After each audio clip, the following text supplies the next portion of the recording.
नमस्कार, मैं नवीन कुमार अपने चैनल स्टूडेंट पर तमाम विद्यार्थियों, तमाम भाइयों बहनों और तमाम दर्शकों का, सब्सक्राइबरों का, नन सब्सक्राइबरों का भी जो मेरे वीडियो को देख रहे हैं उनको तहे दिल से स्वागत करता हूं। मैं ये नहीं कहूँगा कि मेरा चैनल सब्सक्राइब करें, लेकिन मैं ये ज़रूर कहूँगा कि अगर आप इस वीडियो को देख रहे हैं, अगर आपको लग रहा है कि आपके लिए उपयोगी है तो इसको ज़रूर शेयर करें अपने मित्रों के साथ, अपने भाइयों के साथ और उनसे संबंधित व्यक्तियों के साथ। आज हम लोग चर्चा करेंगे। इससे पहले आप सभी को अष्टम पाठ के सभी वीडियोस अवेलेबल हैं संस्कृत के, वहां से जाकर देखिए। आज हम लोग 9वें पाठ की तरफ बढ़ेंगे और 9वें पाठ में हम लोग डिस्कस करेंगे, जानकारी प्राप्त करेंगे 9वें पाठ में कि 9 पाठ क्या है। वो स्वामी दयानंद सरस्वती का लिखा हुआ है, यानी स्वामी दयानंद के बारे में पढ़ना है।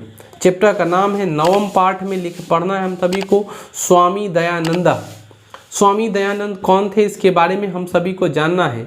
जानकारी के लिए आपको बता दें कि स्वामी दयानंद जो हैं वह एक बहुत अच्छे समाज सुधारक हैं। उन्होंने समाज को सुधारने की अपनी एक विशेष व्यवस्था की। वही कहता है कि आधुनिक भारतीय समाजस्य शिक्षायास्ते महान उद्धारक स्वामी दयानंद। आधुनिक समाज के शिक्षायक के रूप में महान उद्धारक स्वामी दयानंद आर्य समाज नामक संस्था की स्थापना की। एतस्याः प्रभूत योगदानम भारतीय समाज ज्ञेयते, जिन्होंने भारत के कुरीतियों के, भारत के पाखंड को, भारत में जो पुराने ज़माने में कुरीति फैली थी उसको दूर करने में इनका अहम योगदान भी है। भारतवर्षे राष्ट्रीयतः बोधपि असकार विशेषे समाजे अनेका दूषिता। समाज में अनेक प्रकार जो दूषित हो गए थे, दूषित प्रथा, जो बेकार प्रथा थी, खंडित हुआ, जिन्होंने इनको मिलकर इन सारे दूषित प्रथाओं को इन्होंने तोड़ा। शुद्ध ज्ञानत्व प्रचार दयानंद आक्रोध, और ज्ञान, शुद्ध ज्ञान क्या करनी चाहिए, क्या नहीं करनी चाहिए, क्या समाज को खोखला बना रहा है, उसको इन्होंने क्या किया, प्रचार करने की कोशिश किया और किया भी। अयं पाठे स्वामी दयानंद परिचय तस् समाज सुधारना योगतम च निरपति। इस पाठ में हम लोग स्वामी दयानंद के बारे में पता करेंगे, जानकारी प्राप्त करेंगे कि स्वामी दयानंद कैसे एक बहुत अच्छे समाज सुधारक थे, उन्होंने किस किस प्रक्रिया से समाज को सुधारा। तो आपके पास एक पुस्तक है जो इस प्रकार है और इसके बारे में हम लोग डिस्कस कर रहे हैं। सवाल क्या कहता है, तो जानकारी प्राप्त कीजिएगा। वो कहता है मध्यकाले नाना कुरीतस्य भारतीय समाज अदुष्वन। मध्यकाल में, जैसे एक समय है, भारत के इतिहास को 3 भागों में बांटा जाता है।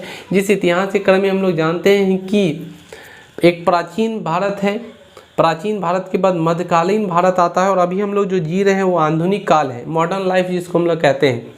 तो मेडीवल हिस्ट्री जो है, वो मेडाइवल जो हिस्ट्री है, मध्यकाल का जो समय था वो काफ़ी कुरीतियों से भरा था, क्योंकि इस समय में लोग काफ़ी संकोची, छुआछूत जैसे आडंबर में जुड़े रहते थे। लोगों के पास उतना ज्ञान नहीं था।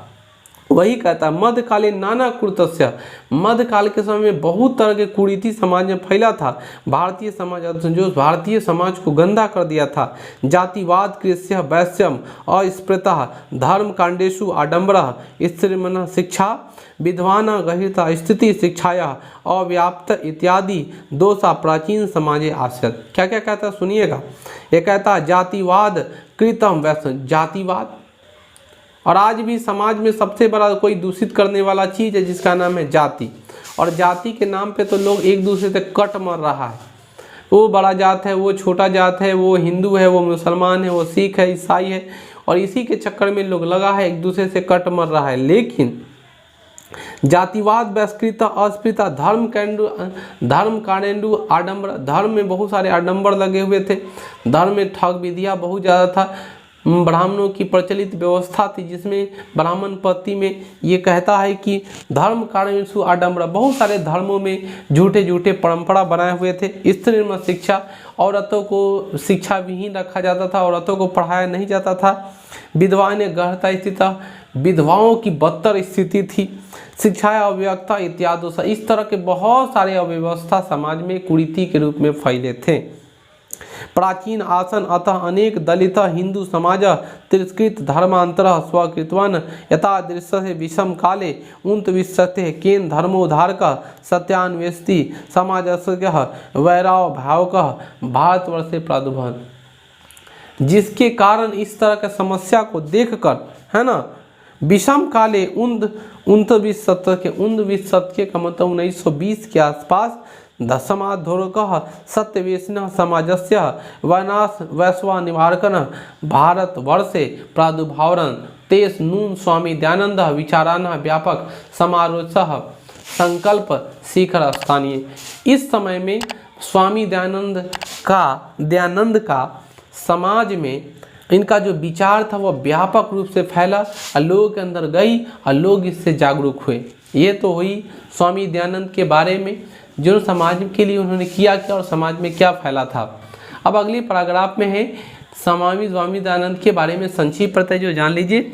स्वामी दयानंद स्वामिनः जन्म गुजरात प्रदेशस्य टंकड़ा नामक ग्रामे 1824 ईस्वी वर्षो भूतः। स्वामी दयानंद सरस्वती स्वामी का जन्म 1824 में गुजरात प्रदेश के टंकड़ा नामक गांव में हुआ था। गुजरात प्रदेश के टंकड़ा नामक गांव में 1824 ईस्वी को स्वामी दयानंद का जन्म हुआ था। बालकस्य नाम मूल शंकर इति कृ। बालकस्य इति नाम मतलब बालक का मूल नाम जो था वह इति कितना मतलब यही था। संस्कृत शिक्षा एवं ध्यान प्रारंभ हो जाता। इन्होंने संस्कृत शिक्षा पर बहुत ज़्यादा जोर दिया। कर्मकांडी परिवार है तादृश व्यवस्था तादमानस्थ। कर्मकांड मतलब इनके परिवार जो है वो कर्मकांड में काफ़ी विश्वास रखता था। वही कहता है कर्मकांडी परिवार है तादृश व्यवस्था तदमानस्थ। कर्मकांड में परिवार तादृश व्यवस्था तदमानस्थ शिव उपासके परिवार है। इनका परिवार जो था वह कर्मकांड में काफ़ी विश्वास रखता था, पूजा पाठ में काफ़ी विश्वास रखता था और इसीलिए इनका परिवार जो था वो शिव उपासक था। तो कहता है शिव उपासके परिवार है मूल संक्रस्य च कृते शिवरात्रि महापर्व उद्भोगतम जातम। शिवरात्रि का महापर्व उद्भोग जात रहा था। रात्रि जागरण काले मूल संक्रेन दृष्टतः यत संग्रस्य विग्रह मारु मूषका विग्रह पित्राणि द्रव्याणि भक्षन्ति मूल संग्रह चित्यतः यत विग्रहो यम किंचक्रः वस्तुतः देवः प्रतिमाया नस्ति। रात्रि जागरण विहाय मूल संग्रह गृहदत्त। इनके परिवार शिव उपासक थे और शिवरात्रि का दिन था। इनको काफ़ी प्रेरित करने के बाद इनको मंदिर ले जाया गया और मंदिर में रात्रि के जागरण काल में ये मंदिर में बैठकर भगवान की स्तुति कर रहे थे। सभी व्यक्ति स्तुति में लीन थे, आंख बंद करके भगवान भोलेनाथ के जागरण में मग्न थे।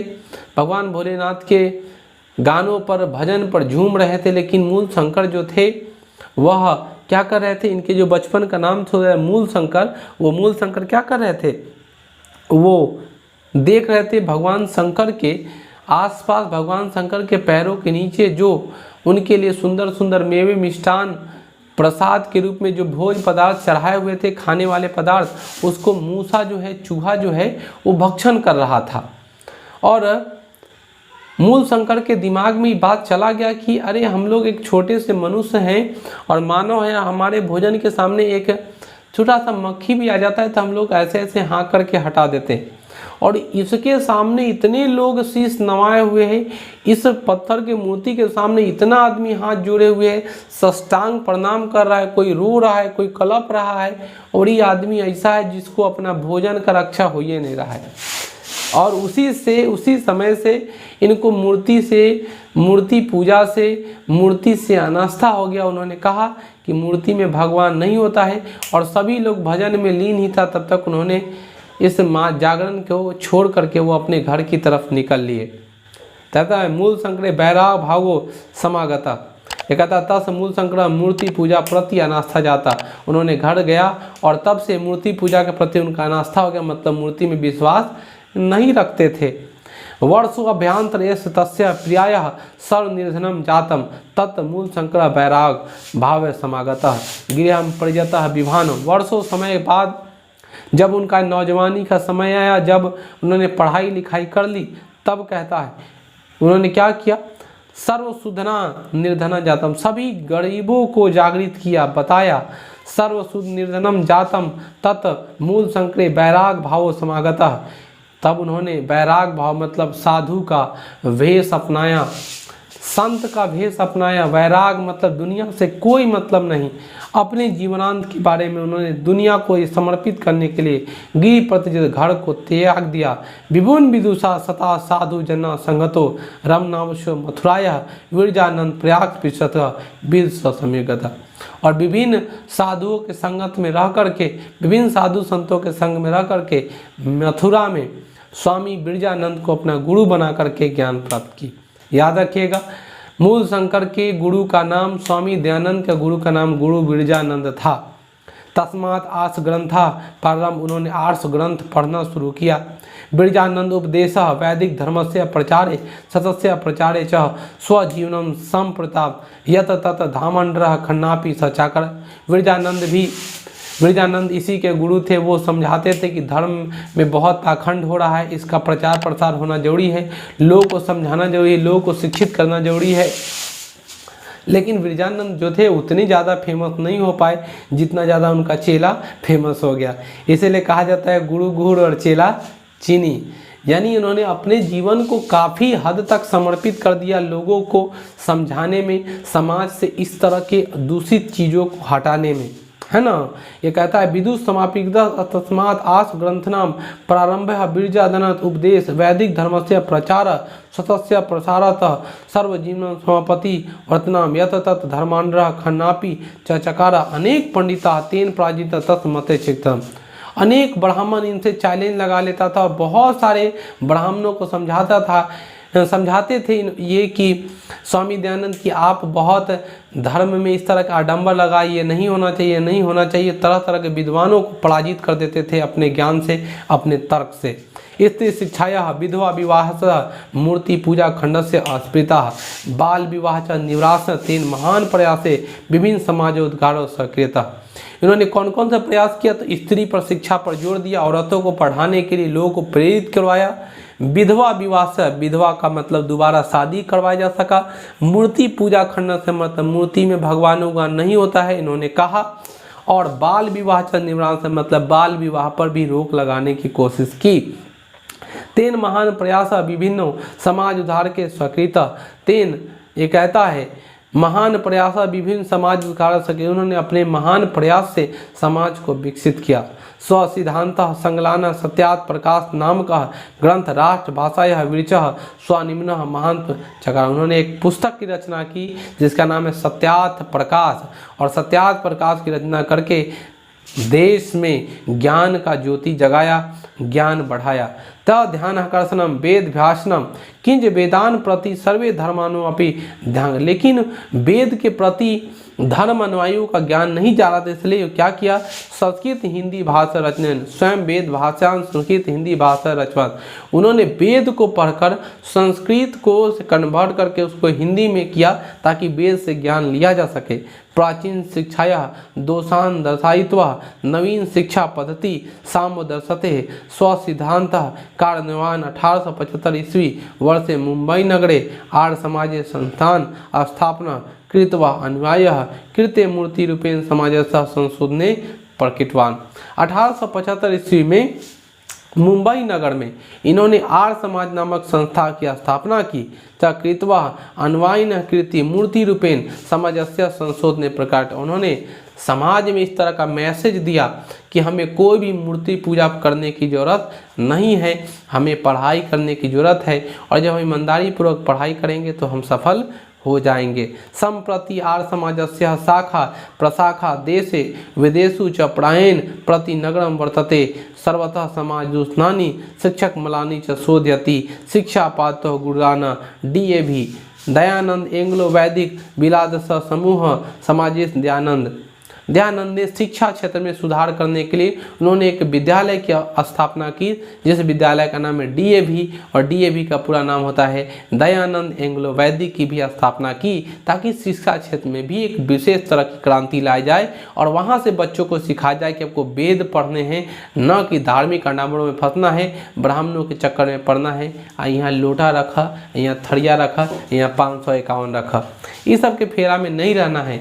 मैं कहता हूँ ब्राह्मण वही है जो जाति से नहीं, ब्राह्मण वो है जो ज्ञानी है, पंडित वो है जो ज्ञानी है। शास्त्र वेद यही कहता है, जो व्यक्ति ज्ञानी हो, जिसके अंदर गुण हो, वही ब्राह्मण है, वही विद्वान है। ऐसा नहीं कि जो जाति से ब्राह्मण हो गया वह ब्राह्मण है ना। तो आपको ज्ञानी होना चाहिए और आप अपने पूजा पाठ के तरह के जितने सारे शास्त्र हैं उन सभी का ज्ञान अर्जन की कोशिश करता हूँ। इन सभी क्रियाकलाप करने के बाद स्वामी दयानंद की मृत्यु 1883 ईस्वी में हो जाती है।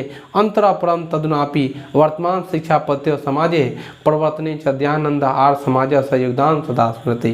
वर्तमान समय शिक्षा पत्ति में जो योगदान है वह सदा स्मरणीय रहेगा। स्वामी दयानंद सरस्वती को लोग इसी तरह याद करते रहेंगे कि स्वामी दयानंद सरस्वती ने समाज से दूषित को दूर करने के लिए कितना महत्वपूर्ण अथक प्रयास किया। आप भी इस तरह की जागरूक हो सकते हैं। समाज में कुछ इस तरह के कुरीति हो तो आप उस पर आवाज़ उठाइए और अपनी आवाज़ को बुलंद कीजिए कि आप एक नवयुवक हैं, अपने साथ हो रहे अन्याय को जगाइए और अन्याय को ख़त्म करने के लिए आवाज़ बुलंद कीजिए, आगे आइए। तत्काल आपके साथ अन्याय न होगा, आपके साथ न्याय होगा। आप मेरे साथ अन्याय न कीजिए। मैं आपके लिए इतना देर मेहनत किया हूँ तो आप कम से कम एक लाइक कर दीजिए, सब्सक्राइब कर दीजिए अगर मेरे चैनल पे नए हो तो, और हाँ, वीडियो को शेयर करना मत भूलिए। एक बार और फिर से जय हिंद, जय भारत, जय चैनपुर। सभी को प्रणाम, नमस्कार, अस्सलाम वालेकुम, सत श्री अकाल।